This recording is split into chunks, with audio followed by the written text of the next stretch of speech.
السلام علیکم ورحمۃ اللہ وبرکاتہ۔ ناظرین، کیا آپ جانتے ہیں کہ نکاح صرف دو جسموں کا ملن نہیں بلکہ دو روحوں کا سکون ہے؟ لیکن کیا ہو جب وہی سکون ایک آزمائش بن جائے؟ اگر بیوی ہم بستری کے لیے راضی نہ ہو تو اسلام شوہر کو کیا راستہ دکھاتا ہے؟ کیا یہ صرف حق کی بات ہے یا اس میں محبت اور صبر کا بھی کوئی پہلو ہے؟ دین اسلام ایک مکمل ضابطہ حیات ہے۔ اس میں زندگی کے ہر موڑ پر ہماری رہنمائی کی گئی ہے۔ میاں بیوی کا رشتہ دنیا کے سب سے خوبصورت رشتوں میں سے ایک ہے، جسے قرآن نے ایک دوسرے کا لباس قرار دیا ہے۔ لیکن کبھی کبھی نکاح کی اس پاکیزہ راہ میں ایسی الجھنیں آ جاتی ہے جہاں شوہر کو اپنی جسمانی ضرورت کے لیے بیوی کی طرف سے انکار کا سامنا کرنا پڑتا ہے۔ آج ہم اس موضوع پر گہرائی سے بات کریں گے کہ شریعت کی روشنی میں اس کا کیا حکم ہے اور ایک مومن مرد کو ایسے حالت میں کیا رویہ اختیار کرنا چاہیے۔ بیوی کی ذمہ داری اور حدیث کا مفہوم۔ اسلام میں بیوی پر یہ لازم کیا گیا ہے کہ وہ بغیر کسی معقول وجہ کے اپنے شوہر کو ہمبستری سے نہ روکے۔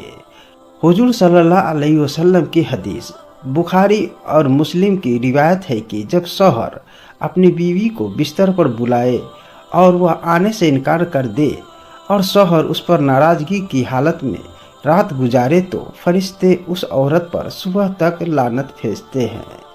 اس کا مقصد عورت کو ڈرانا نہیں بلکہ نکاح کے اس مقصد کو بچانا ہے جس کے لیے مرد نے نکاح کیا ہے، یعنی اپنی پاک دامنی کی حفاظت کرنا۔ دوستو، آئیے جانتے ہیں مرد کے لیے شریعت کا حکم۔ اگر بیوی بنا کسی شرعی عذر کے انکار کرتی ہے تو مرد کے لیے کیا حکم ہے؟ صبر اور گفتگو۔ سب سے پہلا قدم یہ نہیں کہ آپ ناراض ہو جائے۔ اسلام حسن سلوک کا حکم دیتا ہے۔ شوہر کو چاہیے کہ وہ بیوی سے نرمی سے بات کرے اور وجہ جاننے کی کوشش کرے۔ دوسرا، ناراضگی کا اظہار۔ اگر بیوی عادت کے طور پر ایسا کر رہی ہے تو قرآن سورۃ النساء کے مطابق شوہر کو حق ہے کہ وہ اپنا بستر الگ کر لے تاکہ بیوی کو اپنی غلطی کا احساس ہو۔ تیسرا، زبردستی کی مناہی۔ یاد رہے، بیوی آپ کی ملکیت نہیں بلکہ آپ کی شریک حیات ہے۔ اسلام میں زبردستی یا جسمانی تشدد کی کوئی جگہ نہیں ہے۔ انکار کی جائز وجوہات۔ ہر انکار گناہ نہیں ہوتا۔ ایک مرد کو یہ سمجھنا چاہیے کہ کن صورتوں میں بیوی کو انکار کرنے کا حق حاصل ہے۔ پہلا، بیماری۔ اگر وہ جسمانی طور پر بیمار ہے یا اسے تکلیف ہے۔ دوسرا، ماہواری۔ حیض کی حالت میں ہمبستری حرام ہے۔ تیسرا، فرض عبادت۔ اگر وہ فرض روزہ یا فرض نماز کی حالت میں ہے۔ نفسیاتی دباؤ۔ اگر وہ ذہنی طور پر بہت تھکی ہوئی یا ڈپریشن میں ہے۔ اب جانتے ہیں مرد کی نفسیات اور فطری ضرورت۔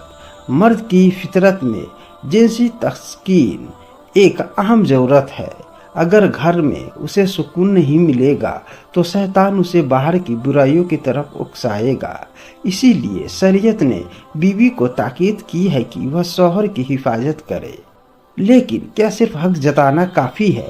کیا ایک شوہر نے کبھی سوچا ہے کہ اس کی بیوی کے دل میں کیا چل رہا ہے؟ چلیے جانتے ہیں کہ ایک سمجھدار شوہر اس مسئلے کو سلجھانے کے لیے کیا حکمت عملی اپنا سکتا ہے۔ اکثر مرد صرف نتیجے کو دیکھتے ہیں، وجہ کو نہیں۔ ہو سکتا ہے گھر کے کام، بچوں کی ذمہ داری یا آپ کی بے رخی نے اسے آپ سے دور کر دیا ہو۔ عورت پیار کی بھوکی ہوتی ہے۔ اگر آپ اسے دن بھر توجہ دیں گے تو وہ رات کو آپ سے دور نہیں بھاگے گی۔ دعا اور عبادت۔ اللہ سے دعا کرے کہ وہ آپ کے درمیان محبت پیدا کرے۔ اللہ کے رسول صلی اللہ علیہ وسلم نے فرمایا کہ بہترین مرد وہ ہے جو اپنی اہل و عیال کے لیے بہترین ہو۔ دوسری، شادی کا پہلو۔ اگر بیوی